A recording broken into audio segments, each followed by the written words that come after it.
শ্রেয়া কখনোই অপ্রাকৃত বিষয়গুলিতে বিশ্বাস করত না। তাই একদিন সে পরীক্ষা করতে বসল।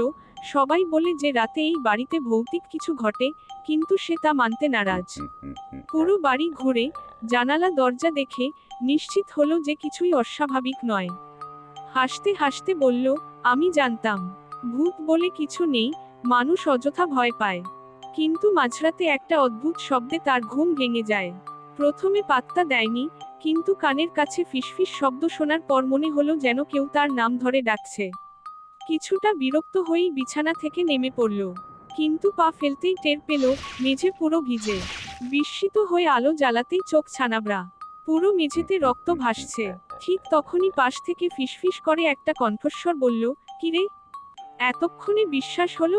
এবার সামনে আসবো? শ্রেয়ার গলা শুকিয়ে গেল, পা অবশ হয়ে এল। আলোটা হঠাৎ দপ করে নেভে, আর অন্ধকারে শোনা যায় শ্বাসের শব্দ।